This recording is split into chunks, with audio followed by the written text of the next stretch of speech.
Cette année, on est nombreux et nombreuses à envisager de passer nos vacances en France. Alors c'est l'occasion de découvrir des coins secrets, mais aussi de vivre des expériences un peu insolites.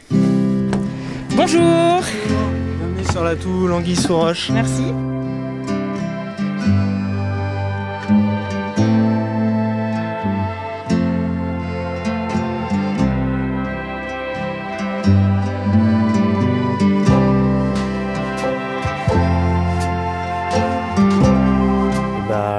Donc moi je m'appelle Fabien, j'ai 37 ans. Donc là on est à Saint-Florent-le-Vieil, donc c'est sur la Loire, dans les Mauges. On est en train de faire une petite balade sur le dernier fleuve sauvage d'Europe, qui est un fleuve un peu particulier, avec beaucoup d'îles, des bancs de sable, qui est très joli.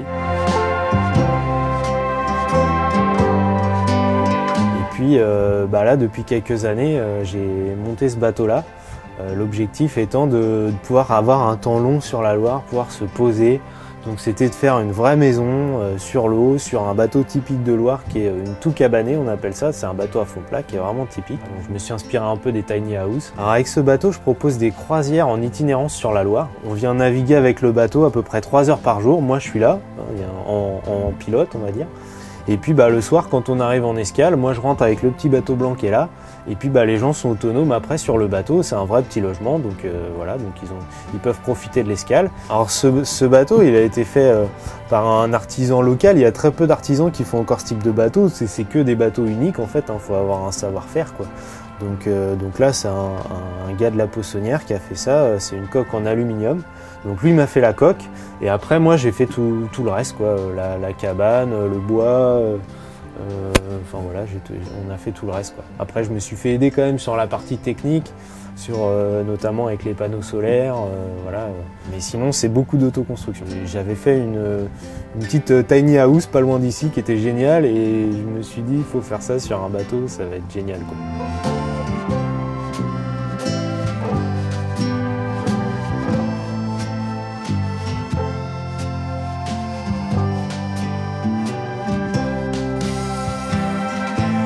Donc là, ici, il y a un espace salon-cuisine. Après, il y a une chambre et puis une salle de bain. Donc, c'est des espaces qui sont pensés un peu dans la logique du minimalisme. Donc, c'est de l'aménagement au maximum en essayant d'avoir le maximum de rangement pour pouvoir avoir un aménagement top dans un petit espace. Moi, j'ai essayé qu'il y ait tout comme à la maison, mais que ça rentre dans un espace assez réduit. Donc, on a notamment des tiroirs qui sont assez longs, pour pouvoir avoir beaucoup de rangement. Alors, il y a un petit ballon d'eau chaude sur le bateau qui est alimenté par les panneaux solaires, qui fait 40 litres, et qui permet d'avoir de l'eau chaude donc, à tous les robinets. Après on a une chambre avec 4 couchages, il y a une vue qui déchire, une petite bibliothèque pour essayer d'être bien. Alors là on s'est un peu éclaté avec l'électricien, on a récupéré une vieille lampe de bateau, on a fait ça dans l'esprit marin, marinier en tout cas.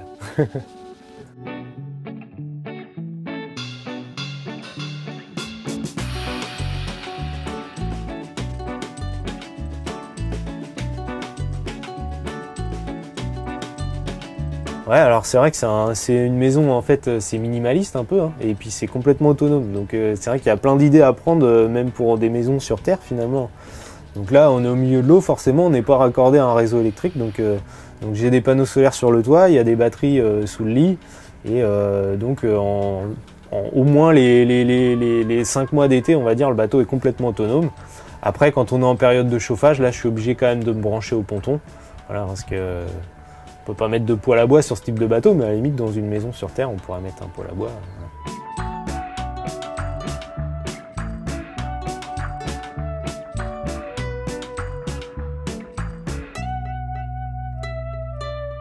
Alors les toilettes, c'est des toilettes sèches, tout simplement pour éviter d'avoir des rejets polluants dans le fleuve. Donc après, moi, c'est composté chez moi, et voilà.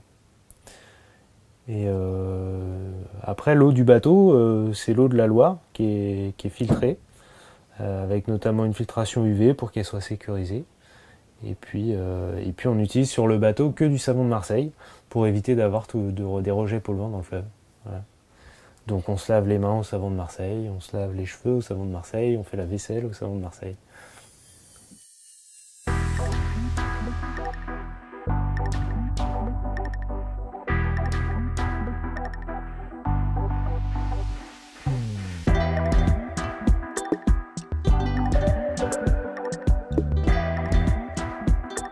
au rythme de l'eau, on se laisse porter. On va pas vite du tout, on appelle ça un peu slow tourisme. En une semaine, on arrive à faire 90 km aller-retour.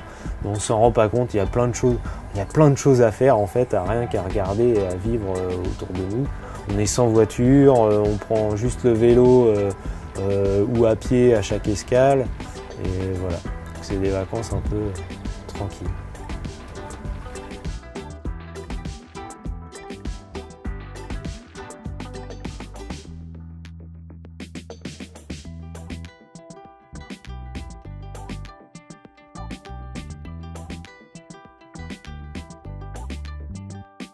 Ça, c'est vrai que c'est les moments à part hein, qu'on arrive à vivre sur le fleuve comme ça. On est en terrasse, on est au milieu de la nature, on a l'immensité du banc de sable. C'est des moments qui sont uniques, quoi. C'est les meilleurs moments en général des croisières. Des fois aussi, on se pose au milieu de l'eau avec une ancre. Et puis, bah voilà, là, on a l'immensité autour de nous. Et ça, c'est les meilleurs moments en général de la croisière. Ouais, bah c'est complètement... En fait, dès qu'on arrive, en 5 minutes, on est tout de suite dépaysé, quoi. On est tout de suite connecté à la nature. On est vraiment au milieu d'un espace qui est quand même assez grand. On est en permanence, on sait comment on est exposé parce que, je sais pas, on n'a pas la même perception qu'à la maison ou que sur la rive. On sait où est le soleil.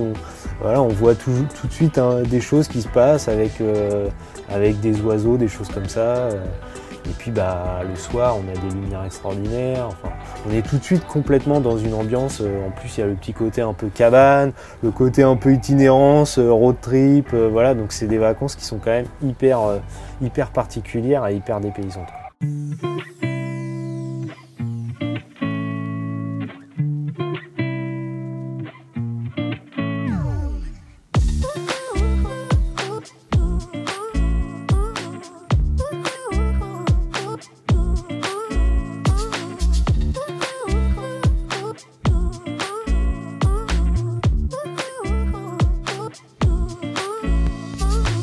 C'est un bateau qui est très stable. Hein. Vous voyez, sur la Loire, il n'y a pas du tout de vagues. Donc en fait, on ne ressent pas du tout le fait d'être sur l'eau. Sauf quand un bateau nous double, ou dans ces cas-là, forcément, là, on a des petites vagues et on ressent un petit peu.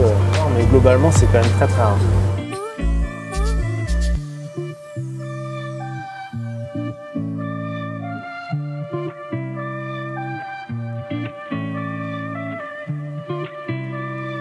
C'est la fin de notre balade sur la Loire avec ce bateau. Nous, on a trouvé ça très agréable. Si vous voulez en savoir plus sur les séjours que propose Fabien, rendez-vous sur le site internet présent en description. Vous trouverez toutes les informations.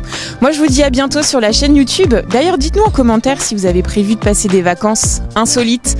Likez la vidéo et abonnez-vous à notre chaîne si ce n'est pas déjà fait. À bientôt!